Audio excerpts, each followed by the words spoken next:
নমস্কার বন্ধুরা, মিমির মিষ্টি আলাপে আপনাদের সবাইকে অনেক অনেক স্বাগত। আশা করছি সবাই ভালো আছেন, সবাই সুস্থ আছেন।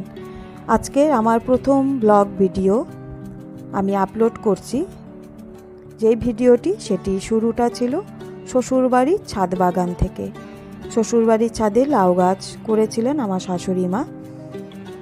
আশা করছি আপনাদের সবার আজকের ভিডিওটি খুব ভালো লাগবে। শুরু থেকে শেষ অবধি দেখে অবশ্যই সবাই ভালো লাগলে লাইক কমেন্ট শেয়ার করে পাশে থাকবেন। শাশুড়ি মা ছাদ বাগানে লাউ গাছ সিম গাছ লাগিয়েছিল। তো আমি যাওয়ার পরে এটা ছিল রং খেলার দিন সকালের ভিডিওটি অনেক দিনের অবশ্যই, তবে ভিডিওটি না শেয়ার করে পারলাম না, কারণ খুব সুন্দর সুন্দর কিছু ক্লিপ এই ভিডিওতে আছে যেগুলো আপনাদের সাথে শেয়ার করতে আমার ভীষণ ইচ্ছে হলো। যদিও একটু লেট হয়ে গেল ভিডিওটি আপলোড করতে, সেই জন্য আমি সবার কাছেই ক্ষমা প্রার্থী। তবে আশা করছি ভিডিওটি দেখে আপনাদেরও খুব ভালো লাগবে। ছাদ বাগান থেকে বেশ কিছু লাউ এভাবে তুলে নেওয়া হয়েছিল, আর লাউয়ের ডগা। লাউগুলো কিছু কিছু লাউ ছিল ছোট, সেগুলো বড় হওয়ার আগেই নষ্ট হয়ে যাচ্ছিল, তাই তুলে নেওয়া হয়েছে। আর কিছু কিছু বড় লাউ। এবার লাউ পেরে সকাল সকাল শুরু হয়ে গেল ব্রেকফাস্টের পরে দুপুরে রান্নার প্রস্তুতি। সবার বাড়িতেই রং খেলার দিন রান্নার কিন্তু একটু চাপ থাকে। আমরা সেদিন তৈরি করে নিয়েছিলাম মিক্সড ফ্রাইড রাইস আর মাটন কারি। তো মিক্সড ফ্রাইড রাইস রান্না করার জন্য বিনস, গাজর, 3 রকমের ক্যাপসিকাম এগুলো কেটে নেওয়া হয়েছিল। মাটনের জন্য রেডি করে নেওয়া হয়েছিল সম্পূর্ণ উপকরণ। আর এই চিংড়ি মাছ ভেজে নিয়েছিলাম মিক্সড ফ্রাইড রাইসে দেবো বলে।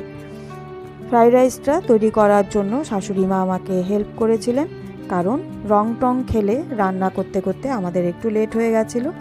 অর্ধেক রান্নার মাঝেই আমাদের একটু রং খেলা আমরা পালন করে নিয়েছিলাম, কারণ আমাদের পাড়াতে অলরেডি তখন রং খেলা শুরু হয়ে গিয়েছিল। তাই কাকিমারা এসেছিল, বৌদিরা এসেছিল, রং টং দিয়ে গিয়েছে। তারপর আবার ফ্রেশ হয়ে রান্নাঘরে ঢুকে গিয়েছিলাম। এইভাবে মাটনটাকে আমি তৈরি করে নিচ্ছিলাম। মাটনের এইভাবে যে রেসিপিটি তৈরি করলে খেতে কিন্তু অসাধারণ লাগে। আমি আমার কুকিং চ্যানেলে রেসিপিটি সম্পূর্ণ ভিডিও আপনাদের সাথে শেয়ার করে দেব। এখানে আমি পুরো রেসিপিগুলো শেয়ার করতে পারিনি, কারণ ভিডিওতে ছোট ছোট করে খুব সুন্দর সুন্দর ক্লিপ কিছু আমি আপনাদের সাথে তুলে ধরেছি, কিছু কিছু জিনিস, যার জন্যই কিন্তু এই জিনিসগুলো, এই রেসিপি তৈরিগুলো আমি সম্পূর্ণভাবে শেয়ার করতে পারলাম না। এইভাবে ভেজে নিয়ে রাইসটা তৈরি করে নেওয়া হবে, আর মাটনটা ওইভাবে আমি তৈরি করে নিচ্ছি। একদমই অন্য পদ্ধতিতে আমি আজকের মাটনটি তৈরি করে আপনাদের দেখাচ্ছি।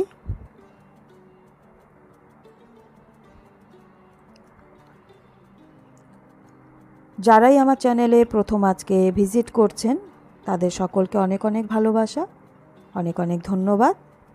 ভিডিওটি সম্পূর্ণ দেখার অনুরোধ রইল। সাথে ছোট্ট একটি অনুরোধ করব আপনাদের সকলকে, ভিডিওটি ভালো লেগে থাকলে অবশ্যই লাইক কমেন্ট শেয়ার তো করবেন, সাথে একটু সাবস্ক্রাইব করে চ্যানেলের পাশে থাকবেন। পাশে থাকা বেল আইকনটি প্রেস করে নোটিফিকেশান অল করে দেবেন।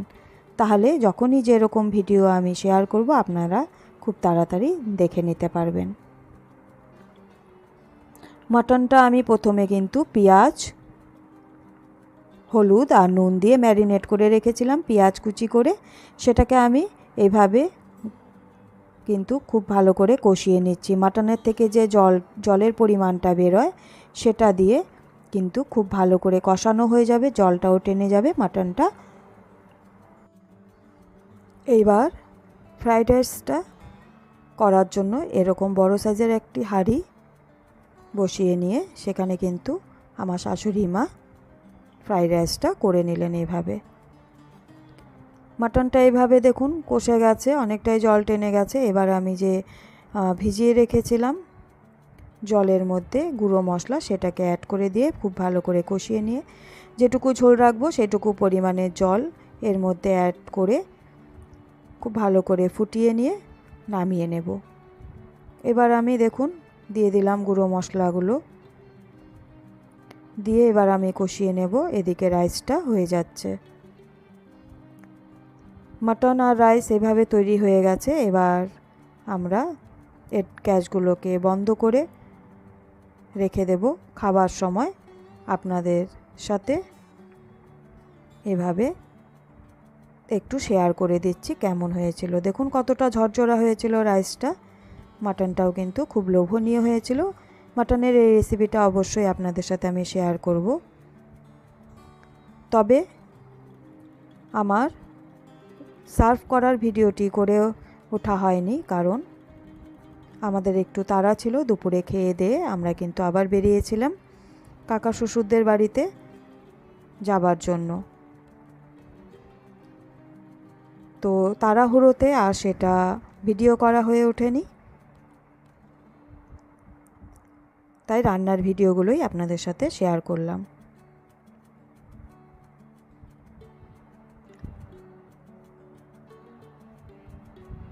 আমরা সেদিন খুব মজা করেছিলাম, খাওয়া দাওয়াও খুব জমে গেছিল। রং খেলাতে তো সবাই খুব আনন্দ করে, প্রত্যেক বাড়িতেই রং খেলার দিন ভীষণ আনন্দ হয়। এবার পরের দিনের ভিডিওতে চলে এলাম। খুব একটা বেশি ঢাকের আওয়াজ আমি শোনাতে পারলাম না, তবে এই মন্দিরে, মায়ের যে মন্দির আছে ওলাই চণ্ডীতলা, এই মন্দিরটি অবস্থিত হুগলির পাশে ব্যান্ডেলে। সেখানে আমরা চলে গিয়েছিলাম। আমি সকালেও একবার গিয়েছিলাম এই মন্দিরে কাকিমার সাথে, মানে আমার কাকি শাশুড়ি আর আমার ননদের সাথে গিয়ে পুজো দিয়ে এসেছিলাম। আর বিকেলবেলা আবার গিয়েছিলাম পরদিন আমার হাজব্যান্ডের সাথে। এই মায়ের পুজো যেদিন হয় রং খেলার ঠিক পরের যেই মঙ্গলবার বা শনিবারটি প্রথম পড়বে সেই দিনটি উপেক্ষা করে। খুব সুন্দর পুজো হয়, খুব ভালো লেগেছে। খুব বড় মেলাও হয়েছে, 2 দিন বা 3 দিনের। বড় বলতে প্রচণ্ড ভিড় হয়েছিল। আর রাস্তার দুধারে অনেক দোকান বসেছিল, খাবারের দোকান, নানান রকম জিনিসের দোকান। তবে ভিডিওটি খুব বড় করে আমি করতে পারিনি, অনেকটাই ভিড় ছিল। এত ভিড়ের মধ্যে যতটুকু পেরেছি আপনাদের সাথে শেয়ার করছি। খুব সুন্দর সুন্দর জিনিস বসেছিল।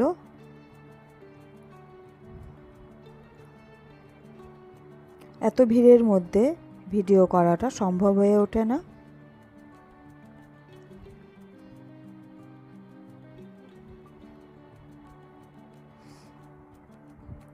যতটুকুই তুলে ধরেছি আশা করছি আপনাদের ভালো লেগেছে।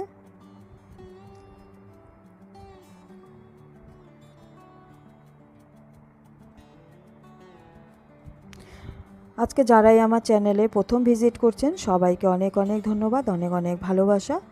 সাথে ছোট্ট একটি সবার কাছে অনুরোধ করব, আমার চ্যানেলটিকে সাবস্ক্রাইব করে পাশে থাকবেন। পাশে থাকা বেল আইকনটিকে একটু প্রেস করে নোটিফিকেশান অল করে রাখবেন। যখনই যেরকম ভিডিও আপনাদের সাথে শেয়ার করব আপনারা খুব সহজেই সেগুলোকে দেখে নিতে পারবেন। আর ভিডিওটি ভালো লেগে থাকলে লাইক, কমেন্ট, শেয়ার করে দেবেন সবার মাঝে। ভিডিওটির শেষে আমি কিন্তু মায়ের কিছু ছবি আপনাদের সাথে তুলে ধরব। এইবার চলে এলাম আমরা কিছুক্ষণ মেলা ঘোরার পর খাবার স্টলগুলোতে। নতুন ধরনের কিছু ট্রাই করলাম। Chicken cheese momo. এই মোমোটাকে চিজ দিয়ে ওনারা এই মাটির যে পাত্রটি আছে সেটাকে তন্দুরিতে দিয়ে দিয়েছিলেন। তারপর দেখুন সেটাকে বের করে যখন দিয়েছে তখনও ঠান্ডা হয়নি, আর কিভাবে সেগুলো থেকে বাবলসগুলো এখনও দেখা যাচ্ছে। অনেকটাই গরম ছিল, খেতে কিন্তু ভালোই ছিল, খারাপ ছিল না। তবে যেহেতু চিজ দেওয়া, খেতে কিন্তু খুব একটা মানে অসুবিধেই হচ্ছিল একটু, কারণ চিজগুলো নিচে কিন্তু অনেকটাই মানে পাত্রেটার মধ্যে সেটা পুড়ে গেছিলো, মানে লেগে গেছিলো, এতটাই কড়াভাবে লেগে গেছিলো। সেগুলো কিন্তু তুলে খাওয়ার মতন ছিল না।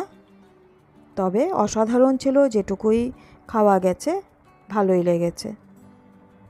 ওইটুকু তো একটু হবেই, কারণ যেহেতু মাটির পাত্রে চিজ দিয়ে এটাকে হিট করা হয়েছে, গরম করা হয়েছে, তো একটুখানি তো চিজটা তো লেগেই যাবে।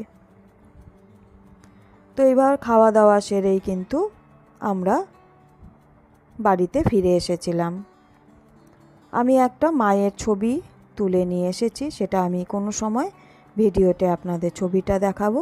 আর মায়ের কিছু ক্লিপ আমরা সরাসরি ওখানে ক্যামেরাবন্দি করেছি।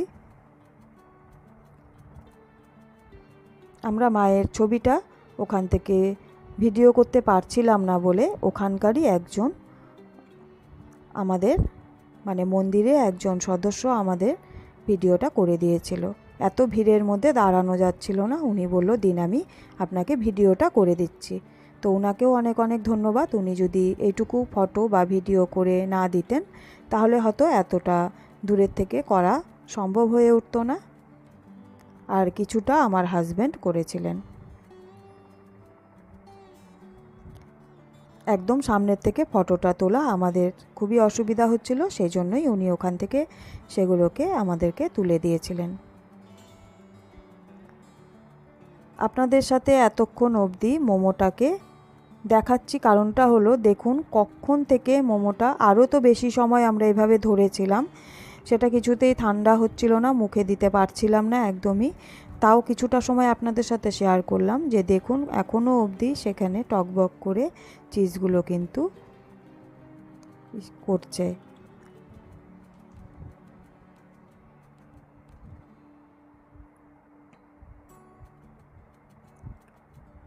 আপনারা কেউ যদি ট্রাই করে থাকেন এই মোমোটা এভাবে খেয়ে, তো অবশ্যই জানাবেন কেমন লেগেছিল। খারাপ লাগেনি, ভালোই লেগেছিল খেতে। তবে কিছুতেই সুবিধা মতন খাওয়া যাচ্ছিল না। একেই তো মাটির পাত্রটা প্রচণ্ড পরিমাণে গরম ছিল, ধোঁয়া উঠে যাচ্ছিল, কিছুতেই সেটাকে কেটে মুখে পুড়তে পারছিলাম না। মোমো খেতে যেরকম সবার ভালো লাগে, মানে সবাই গোটা গোটা মোমো পারলে মুখে ঢুকায়, সেটা হচ্ছিল না। তো এই দেখুন যেটা আপনাদেরকে বলেছিলাম মায়ের একদম সামনের থেকে ছবি কিছু আপনাদের সাথে শেয়ার করলাম। মায়ের ছবি দিয়ে আজকের ব্লগটি আমি শেষ করছি। আশা করছি আপনাদের সবার ভালো লেগেছে। সবাই ভালো থাকুন, সুস্থ থাকুন, আবার দেখা হবে, ততক্ষণের জন্য।